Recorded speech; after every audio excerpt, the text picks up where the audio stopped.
Hi views, welcome back to Arsha kitchen. இன்றைக்கி நம்ம வீடியோவில் சூப்பரான ஃபிஷ் ஃப்ரையும் ஃபிஷ் குழம்பு எப்படி வைக்கலாம் இந்த வீடியோவில் பார்க்க போகிறோம். அதுக்கு நம்ம ஃபிஷ்ஷை நல்லா க்ளீன் பண்ணி எடுத்துக்கிட்டு மஞ்சள் பொடி போட்டு நல்லா வாஷ் பண்ணிக்கலாம்.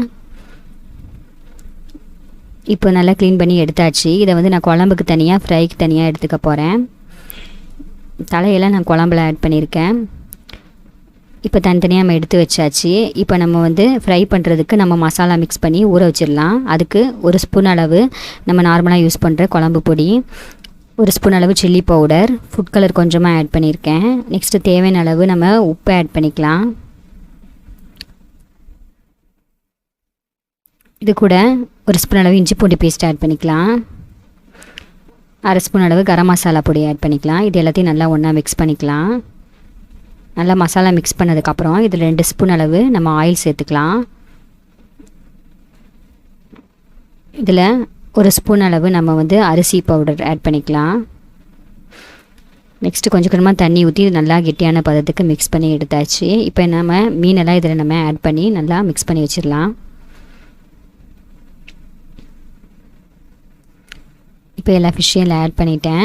இதை நல்லா மிக்ஸ் பண்ணி ஒரு பிளேட் போட்டு நம்ம மூடி போட்டு ஊற வச்சு எடுத்துக்கலாம். இப்போ நம்ம குழம்பு செய்ய ஸ்டார்ட் பண்ணிடலாம். 2 ஸ்பூன் அளவு நல்லெண்ணெய் ஆட் பண்ணிக்கலாம். 1 ஸ்பூன் அளவு நம்ம வெந்தயம், 1 ஸ்பூன் அளவு கடுகு உளுந்து ஆட் பண்ணிக்கிறேன். 1 ஸ்பூன் அளவு நம்ம சீரகம் ஆட் பண்ணிக்கலாம். தேவையான அளவு கருப்பிலை ஆட் பண்ணிக்கலாம். பூண்டை ஒரு 5 பல்லு பூண்டு இந்த மாதிரி நான் நீட்டாக கட் பண்ணி ஆட் பண்ணிக்கிறேன். நீங்கள் அப்படியே கூட ஆட் பண்ணிக்கலாம். நம்ம குழம்பு சாப்பிடும் போது இந்த மாதிரி ஆட் பண்ணிங்கன்னா ரொம்ப டேஸ்ட்டாக இருக்கும். நெக்ஸ்ட்டு சின்ன வெங்காயம் யூஸ் பண்ணியிருக்கேன். நீங்கள் பெரிய வெங்காயம் கூட யூஸ் பண்ணிக்கலாம். சின்ன வெங்காயத்தை இந்த பீஸில் கட் பண்ணி ஆட் பண்ணிக்கலாம். தேவையான அளவு உப்பு ஆட் பண்ணிக்கலாம்.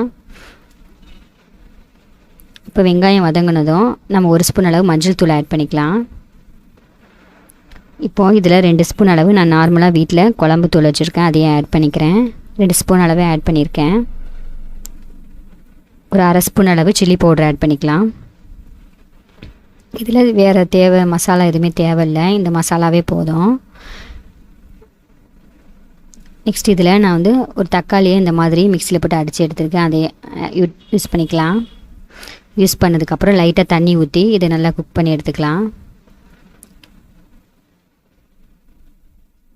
இது கொஞ்சம் நேரம் நல்லா குக் ஆகட்டும், ஒரு மூடி போட்டு. இப்போ எண்ணெயெல்லாம் நல்லா தனியாக பிரிஞ்சு நல்லா குக் ஆகிருக்கு தக்காளி வெங்காயம்லாம்.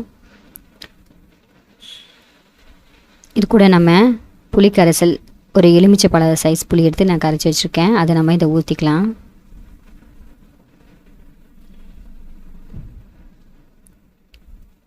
ஊற்றினதுக்கப்புறம் நல்லா மிக்ஸ் பண்ணிப்போம். நல்லா மிக்ஸ் பண்ணிவிட்டு இதை ஒரு மூடி போட்டு நம்ம கொஞ்சம் நேரம் கொதிக்க வச்சு எடுத்துக்கலாம்.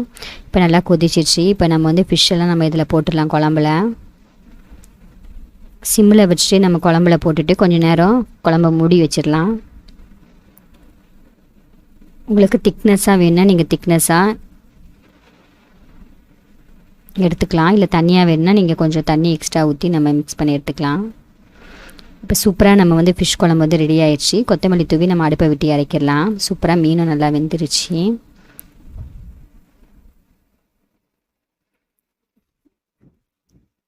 இப்போ சூப்பராக நம்ம ஃபிஷ் ஃப்ரை நம்ம இப்போ ரெடி பண்ணலாம். அதுக்கு ஒரு பேனில் நம்ம ஆயில் சேர்த்துக்கலாம். ஃபிஷ்லாம் நல்லா ஊறி எடுத்தாச்சு.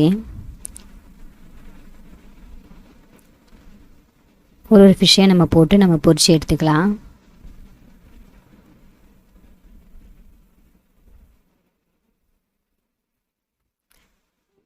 ஒரு சைடு குக் ஆகும், நம்ம மறு சைடு இந்த மாதிரி நம்ம திருப்பி போட்டு குக் பண்ணி எடுத்துக்கலாம்.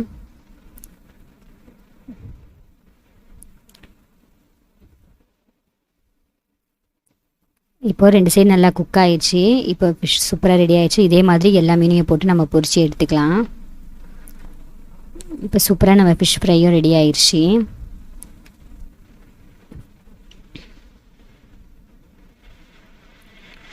சூப்பராக நம்ம ஃபிஷ் குழம்பு ஃபிஷ் ஃப்ரையும் ரெடி ஆயிடுச்சு. இது நான் ஒளி மீனில் செஞ்சுருக்கேன் இந்த குழம்பு ஃபிஷ் ஃப்ரையும்.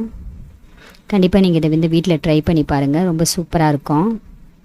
இந்த மாதிரி மெத்தடில் குழம்பு நல்லா கிரேவி கட்டியாக வச்சிங்கன்னா ரொம்ப சூப்பராக இருக்கும். சூடாக சாதத்துக்கு நம்ம பிரட்டி சாப்பிட்டிங்கன்னா நல்லாயிருக்கும். நீங்கள் தேங்காய்லாம் அரைச்சி ஊற்றி செய்கிறத விட இந்த மாதிரி ஃபிஷ் குழம்பு வச்சிங்கன்னா உண்மையிலே ரொம்ப டேஸ்ட்டாக இருக்கும். இந்த ரெசிபி கண்டிப்பாக உங்களுக்கு பிடிச்சிருந்தா வர்ஷா கிச்சன் தமிழுக்கு சப்ஸ்கிரைப் பண்ணுங்கள். தேங்க்யூ.